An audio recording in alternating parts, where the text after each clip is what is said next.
This video is about the worst case relationship scenarios. There are 4 possible worst case scenarios that can happen to you in your relationship that possibly you need to be really prepared for. And to find out what those 4 scenarios are, please stay tuned to this video. Welcome to the SCG Show, the home of education entertainment, and please do me a favor, if you really enjoyed this video, smash that like button. I would really appreciate it. Hope for the best, plan for the worst. That's my motto, and that's how I choose to live my life. I choose to live in the real world and not in the fake fantasy world that is social media, reality TV. Let me make something really clear to you. Relationships are tough. As is life, it's not set to be a picnic, and whoever told you otherwise was lying to you. Whatever you see on TV, movies, social media is not real life. Couples occasionally bicker and fight, have disagreements and problems, have different standards, goals, and sometimes those goals change. They have to go through financial problems, health issues, and other woes. I know this may sound a tad negative, but I'm trying to be extremely real with you. Most people go into a lot of relationships blind as a bat, crossing their fingers and hoping for the best, and that never happens. And the moment things get tough, they walk away, start a new relationship, and just plod along, only to repeat the process over and over and over again, never learning from their mistakes or why they keep attracting certain people. Insanity is doing the same thing over and over, but somehow expecting different results. If you're watching this video right now, not to toot my own horn, but I salute you. You're probably mentally preparing yourself for the possibility of the worst happening in your relationship. When tragedy or life happens to us, again, for no fault of our own, we have 2 choices. We can either sink or we can swim. I strongly suggest you learn how to swim when life happens to you, metaphorically speaking. I've seen people sink in a crisis and never come back. So kudos to you for taking the time out to prepare yourself and watch this video. But also put your mind at rest, knowing that the worst can happen. I've taken the time to research these 4 scenarios to hopefully help you understand better how to tackle each one if they were to happen. So here are 4 worst case relationship scenarios. Number 1, you break up. Regardless of the state of your relationship at the moment, what is the first worst case scenario that can happen? You break up, you split, you divorce. Yes, I know there are costs of divorce, but for the sake of argument, let's just focus on a regular breakup for now. If you're currently feeling any anxiety or stress over the future of your relationship, there is a chance you are worried about breaking up. This is not a good thing nor a good sign. You found yourself to become possibly too reliant on your partner, especially if you're not married or have kids. A guy I know was head over heels for his partner, so much so that he gave everything up in his life for her. He gave up his career, his education to spend more time with her. He gave up all of his friends. He even disowned his family. He went all in on the love of his life. As time went on, they rented a flat together, and suddenly he realized he no longer had no life. He had no stable job, no education, no friends, no family, no hobbies, nothing. And just his girlfriend, who was just as useless as he was.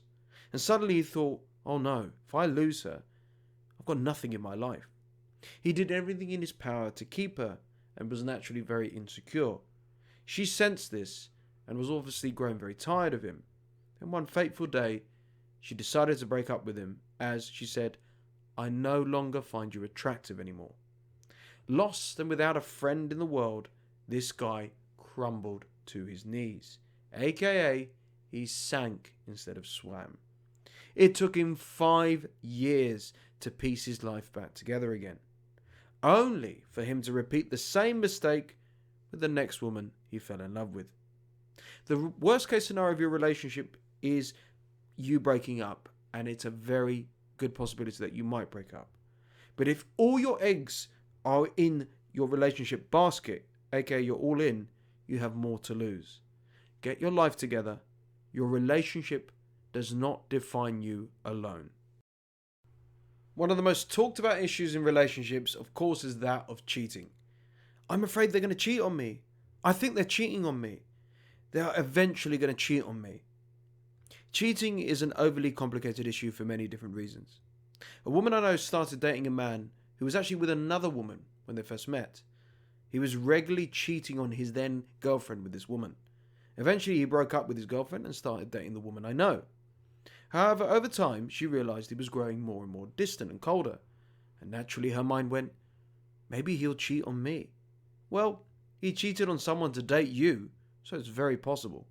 Once a cheater, always a cheater. And of course, he was caught cheating on her.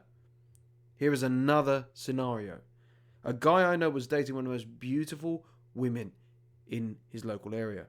She liked him for who he was, and they had great chemistry. However, the guy was extremely insecure. He was programmed to believe he would never be good enough for such a beautiful partner. He had low self-esteem, confidence, and he kept accusing this woman of cheating on him when there was no evidence. You're just going to leave me for someone else and cheat on me, is what he kept saying to her. Eventually, she grew tired of his accusations, and with a heavy heart, despite how much she liked him, she broke up with him. So in this case, they broke up, but not for the reason that he assumed. She never had or wanted to cheat on him. She was extremely loyal, but he pushed her away. Understand those two stories very differently. One is of a guy that was a serial cheater anyway, and you need to do the research on the red flags and signs to look out for with a cheater. And usually narcissists are huge cheaters as well. And the other story is all about insecurity, aka believing you're not good enough for your partner, putting him on a pedestal and so on. Do not do this. It is unattractive, it is dangerous and detrimental. Are you enjoying this video? If you are, please hit the like button. I would really appreciate it. Another scenario you need to understand is you may get scammed by your partner. It's not really ever talked about, but it happens so much. And by scammed, I mean they're using you for your money, your resources. They see you as a meal ticket, a home, and this happens so often. A wealthy widow I know started dating a man who claimed to be an investment banker. He was well groomed, quite witty, quite smart, charming. However, he never offered to pay and made out he would always pay her back. Foolishly, the widow married this man, who hardly paid anything for the wedding at all. Then one day, she secretly decided to follow him as he was off to work, to which she found this said man in the park with a briefcase, staring at the pond, feeding ducks. He never had a job, no money, he lied.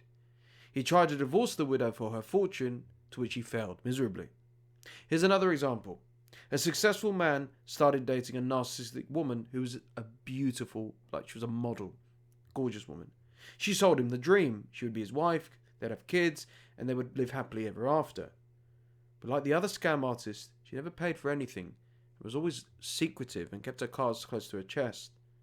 And then they got married, to which again, she never contributed at all. And when they were about to buy a home, she said her money was completely tied up. She also lied about her job. She was unemployed, claimed benefits, and was lazy, and sponged off her parents who weren't that wealthy at all. Her goal was to divorce her husband and try and get as much money from him as possible. She failed. As I always say, narcissists do lose in the end. This is a vitally important worst case scenario to take note of. Sadly, there are people out there looking for a free ride, a free meal ticket. That's men and women. They only love you for your money, your home, your status, your car, whatever. Identify those red flags and be so careful ASAP. The final worst case scenario for your relationship is that the person you are dating, whatever, married to, is a complete waste of time. And of course, your life as well.